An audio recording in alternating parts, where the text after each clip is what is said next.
Hello বন্ধুরা, চলো আজকে বাইরে খেতে যাব। তা চলো তোমাদের সাথে আজকের কি খাই এবং কি নেব তোমাদের সাথে সব শেয়ার করব। চলো বাইরে যাব। এই বন্ধুটাও যাবে, দু বন্ধু মিলে যাচ্ছি। না, তিন বন্ধুই আছে, ওই বন্ধুটাও আছে। আমি হোটেলে যেদিন থেকে এসেছি এই বিড়ালটাকে এইভাবেই আমি থাকতে দেখি সব সময়। তোমাকে আবার নেক্সট কোনো ব্লগে আমি তোমাকে দেখাবো তোমাদেরকে। এই বিড়ালটা এইভাবেই থাকে, কেন জানি না, কেন এরকমই থাকে। তা চলো যাওয়া যাক। এখানে প্রচন্ড গরম, মানে মানে এখন বেরিয়েছি, মোবাইলে চেক করছিলাম 49 ছিল ডিগ্রি যতদূর সম্ভব। তা ভিডিওটা একটু ফাস্ট করে দিলাম যাতে অনেকটা রাস্তা, যাতে তোমাদের জন্য সুবিধা হয়।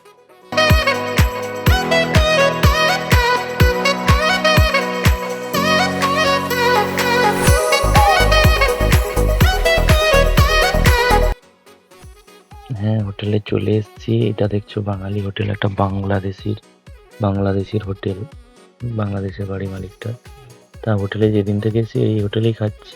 তা ভাবলাম আজকে তোমাদেরকে দেখানো যাক, তার জন্য তোমাদের সাথে শেয়ার করছি। এটা মেনু, সবকিছু লেখা আছে, চিকেন, মাটন সব কিছুই আছে, সবই পাওয়া যায়। তা এই যে দেখতে পাচ্ছ হোটেলটা নেওয়া হয়ে গেছে পার্সেল। ভিতরে পার্সেল করেছি, এখানে খুব একটা বেশি কিছু তোমাদের দেখালাম না, দেখলেই ছোট হোটেল। এখানে একটা জিনিস খুব সীমিত, যে জিনিসটা আমি খুব বেশি দেখতে পাই, হুক্কা বলে এখানে একটা নেশার জিনিস পাওয়া যায় অলমোস্ট সব জায়গায়। মানে যেখানে দেখবে হুক্কার বার বলে এরা, মানে হুক্কা খায় শুধু মেয়েরা ছেলেরা সবাই একসাথে বসেই খায়।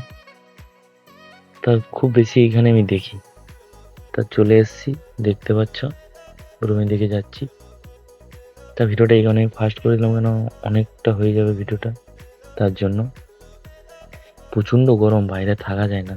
তবে একটা জিনিস, সব দোকানেই এসি। তাই বন্ধুরা বলছে একটা কোল্ড ড্রিঙ্কস খাবে, তার জন্য আনতে যাচ্ছি। আমি দেখাতে চাইলাম যে কোল্ড ড্রিঙ্কসের কেমন কি রেট নেয়, দেখাবো বলে আমি এলাম। তাই এসে তো ঢুকেছে, ঢোকার পরে এই সব কিছু আমি নাড়াচাড়া করছিলাম। আর ওই যে দাদাটা দেখছো, যে দোকানদার, ওরও বাড়ি বাংলাদেশ। তা আমি এই রুটি ফুটি ঘাঁটাঘাঁটি করতে হঠাৎ করে একটা জিনিস নজরে পড়লো, সেটা হলো ফ্রিজে মাছ রাখা আছে, বড় বড় পিস, খুব বড়। ফ্রিজে মাছ রাখা আছে। তা ওই দাদাকে জিজ্ঞাসা করতে বললো, তুমি সব দোকানেই মাছ পেয়ে যাবে, এটা কিন্তু ভুসিমাল দোকান টাইপেরই কিছুটা, এই দোকানেও মাছ পাওয়া যাচ্ছে। তা জিজ্ঞাসা করতে বললো যে হ্যাঁ, এখানে তুমি সব দোকানে মাছ পেয়ে যাবে। তা বাংলাদেশে, ঢাকায় বাড়ি বললো। ছেলেটার সাথে কথা বলে ভালো লাগলো। আমরা এই পেপসিটা নিয়েছি, 1200 ml আছে।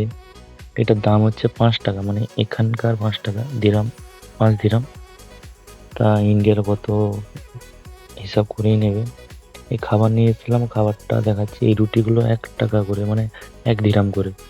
আর ওই ডালটা 5 দিরাম, আর মাংসটাও 5 দিরাম। এবার 23 টাকা সমান হিসাব করে নেবে। চলো টাটা, বাই বাই।